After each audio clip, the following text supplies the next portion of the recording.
Idagdag lang po natin yan.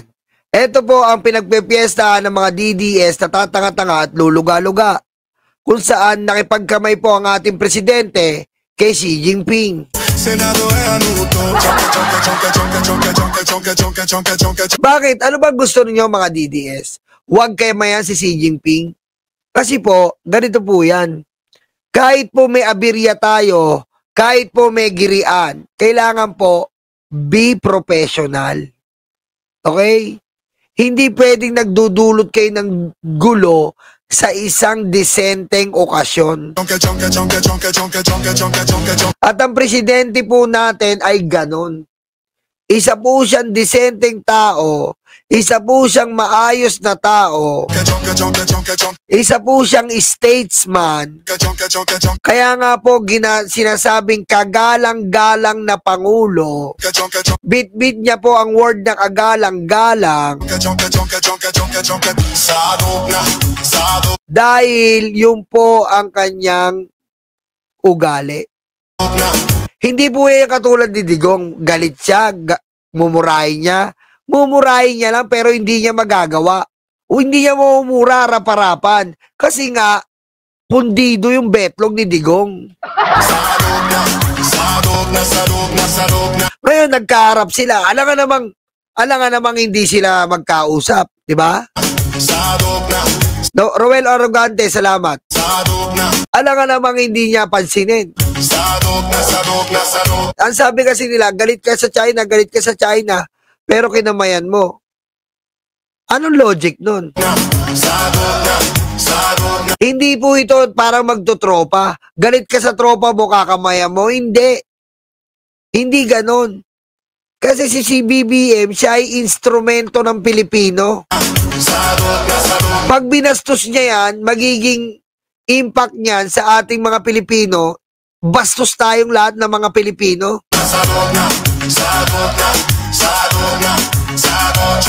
Ganun po ang tunay na leader. Hindi niya iniisip na siya lang ang presidente.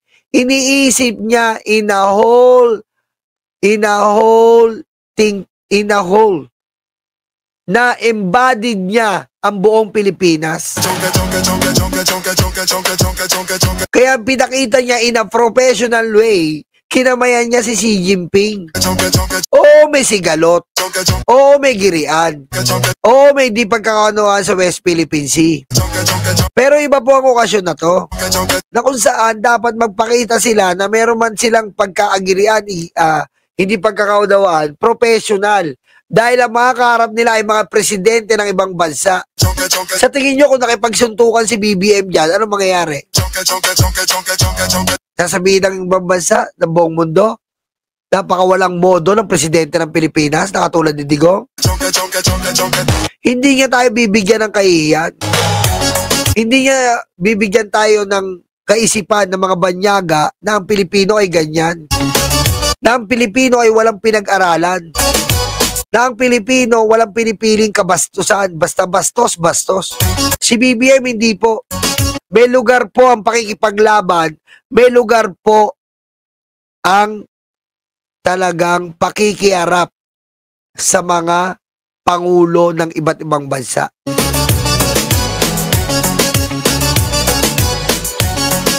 Okay? Diyan po si BBM. Ngayon, kaya nakipagkamay siya, sabihin na natin, malay mo, nakipagkamay siya na ayusin natin yung West Philippine Sea. Pero ang unang numero unong dapat nating isipin na sinabi ni BBM na hindi tayo dapat yumukod. Hindi tayo dapat bumigay. Lagi nating ipagtanggol ang soberanya. Yun po ang lagi nating isipin. Hindi po natin binibigay anumang parte ng ating bansa dahil binana natin yan sa ating mga bayani. Dugo ang nakasanla at binuwis para dyan.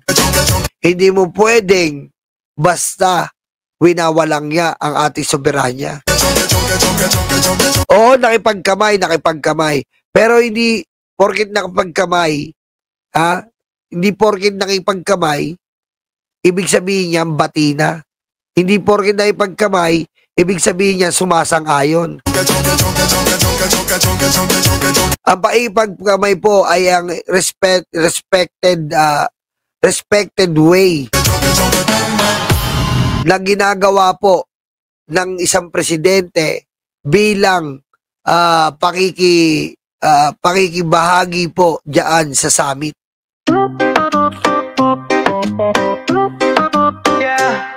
Hindi pa pwedeng ipakita ni BBM ang kabastusan dahil tayo iisipin din na bastos. Kaya kayong mga DDS, ganyan kasi ugali nyo. Oy mga Kita nyo po ngayon pag ano po i-react natin yung interview ni Kim Atienza. alipin, mga Tingnan nyo kung gaano kayo kawalang ya. uto, paniwala sa Yung kabastusan nyo nagdulot ng pagkamatay ng anak ni Kim Atienza. news na gawa-gawa mo. Masaya kayo. Akala mo kung Isa lang naman wish namin sinong mga Pag nabas kayo, magpakamatay din kayo mga DDS. matalino, pero bakit Nakita nyo yung pagdadalamahati ni Kim Atienza? na yon mukha Tapos tinatawanan nyo? kayong tanga at Ano sabi ng mga vlogger nyo? Good luck sa pagtawid mo sa langit. gago. The fake news yan, Di ba? Malay nyo, mangyari din sa mga pamilya nyo yan. fake news Di ba? Tapos tatawanan din kayo. Ano kaya mararamdaman nyo? yan. Tinawag sa kongreso, nagtago sa lungga. Matapang lang talaga sa social Di ba? What comes around goes around. Di ba? Kung ano yung nandito sa atin na pwede rin mangyari sa'yo, media. Huwag kayo masyadong kala nyo kung sino kayo na nagmamaliit kayo ng mga tao, Pero sa personal ang pangit nag-humiliate kayo ng mga tao. nila. Dahil pag nangyayari sa inyo yan, isa lang ang sagot namin, tatawanan namin kayo sa harap at duduraan pa namin kayo sa mukha. Duterte sa kalam, ang puon nilang nakadaya. Pero silang diablo, silang masama. Mga kulto ito na Biro mo yung larawan na to, nagkababagi na tanga-tanga daw yung Pangulo, ba't nakipagkamay? Anong gusto mo? Magkatapat kayo? Mag-isnaban kayo? Ano kayo, bata? walang hiya. Huwag tulang Ano to usapan tong agawan Jolen? Baka kala yata ng mga DDS agawan Jolen lang to. ano galing diablo yan. Baka kala ng mga DDS ano lang to, text, ginaganon. Baka kala ng DDS agawang buko lang to. Bansa ang pinag-uusapan dito. Anything na gawin mo dyan, anything you do there is critical. Ha? Anything na pakita mo dyan is critical. Anything na sabihin mo dyan is critical. Ano po ibig sabihin nun? Lahat ng gagawin ni BBM dyan sensitibo. May masabi siya dyan sa ibang bansa, baka magdulot ng gera. Maura niya si Donald Trump, mamura niya si Xi Jinping, baka magdulot ng gera yan. Hindi mo masasabi dahil yan ay mga world leaders. And diyan po, namumutawi ang kapayapaan. Hindi mo pwede sirain ng pagiging siraulo ni Digong dyan. Hindi mo pwede sirain ng pagiging mayabang ka dyan. Hindi pwede. Hindi, alam ni BBM yan. DDS, utak luga. Kaya ginawa ni BBM ang kanyang magagawa in a professional way. DDS tanga. Nakikipagkamay, walang problema as long we have a boundaries. Ano ba yung boundaries? Diba? Na amin ang West Philippine Sea. Huwag nyo sakupin. Formal tayong nagkita ngayon, formal. Pero sa usaping soberanya, yon, doon tayo talaga kailangan mag-usap dahil hindi namin bibigay ang aming nasasakupan. Ganyan po ang statesman, ganyan po ang ugali ng presidente. Pakinabang para sa lahat, hindi papogi. Pakinabang para sa lahat. DDS tanga-tanga.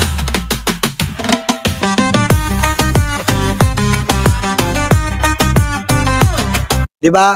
Kaya wala na kayo malililang dito, DDS. Ang asikasuhin nyo na lang para nyo bigyan si Digong ng magandang damit para pag sinunog siya, medyo okay naman. At ang balita ko nga, ikikremate si Digong, half cook lang. Ang lakas ng magmura, kala nyo'y matapang, pero pag nahuli umiiyak sa tabi. Duwag, mga edukado raw pero wala Ang saklap na, no? I-cremate si Digong half cook. Oh my God. ang diskarte, kaya binenta ang boto sa pangakong tae. Di ba? At least, half cook. Hindi tinodo, di ba?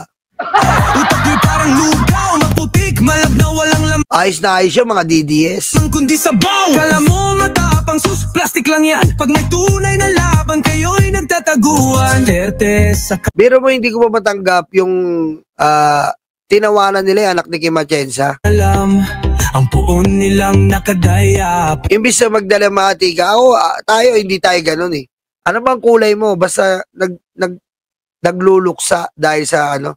Respetuhin mo eh. Kaya nga may pagluluksa eh. Per sila ang Sila hindi. Pagkamatay, binanatan pa. Hindi na ano yan, hindi na ugali ng tao yan. diablo, sila ang masama. Mga kulto ito na mga wala. Tandaan nyo, lagi nyo pong ititira ang moral nyo. Mga politiko lang yan. Hindi nyo pwedeng walang bahala ang moral nyo. Yun ang meron tayo, moral. Yun, moral, pagkatao. Diba? Hindi mo pwedeng alisin ang pagkatao mo, ang moral mo sa isang politiko. Ang hiya. Politiko yan. To DDS, utak luga. The DDS ang Diba? Politiko yan. Matatapos ang term yan. May bagong uupo. Makikipag-aliado yan sa kalaban. Makikipag-aliado yan sa kagalit.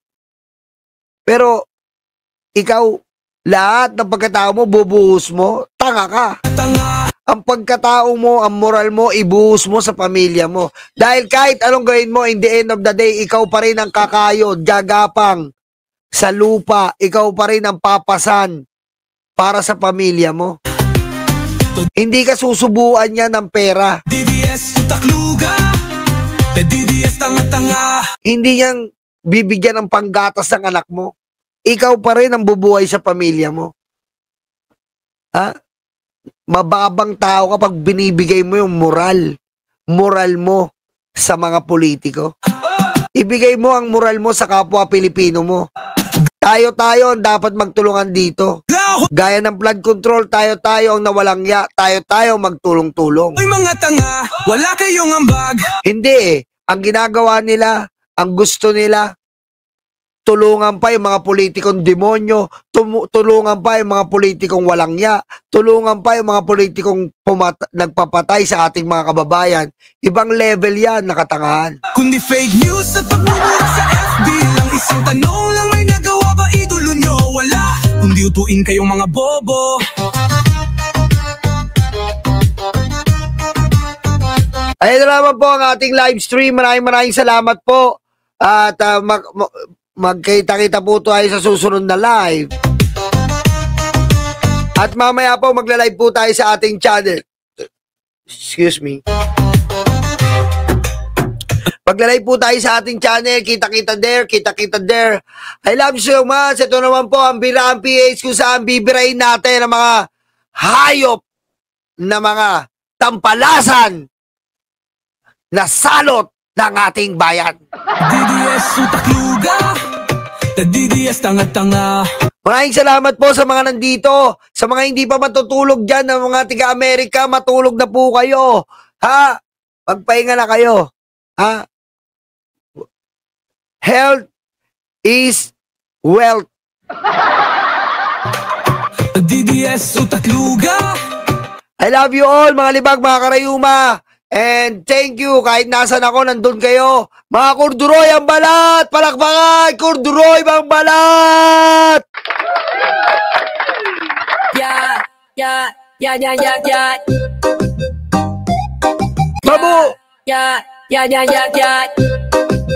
Mabuhay ang Kurduroy!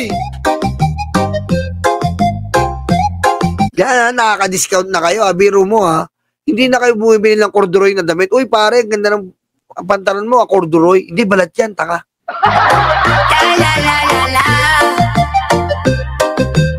Sabi ni Barbie, laban tayo. Suntukan tayo. Kita-kita tayo, ha? Malapit na pala yung t-shirt. Abangan nyo. Ando na yung t-shirt. Inaayos na, binabalot na, yahoo! Suntukan tayo, sobrang Kita tayo sa main channel. I love you all. Huwag nyo kalimutan, Vengador din. Ang dami natin busy. Peste. angas pero tumakbo. Baklang ito, baklang ito.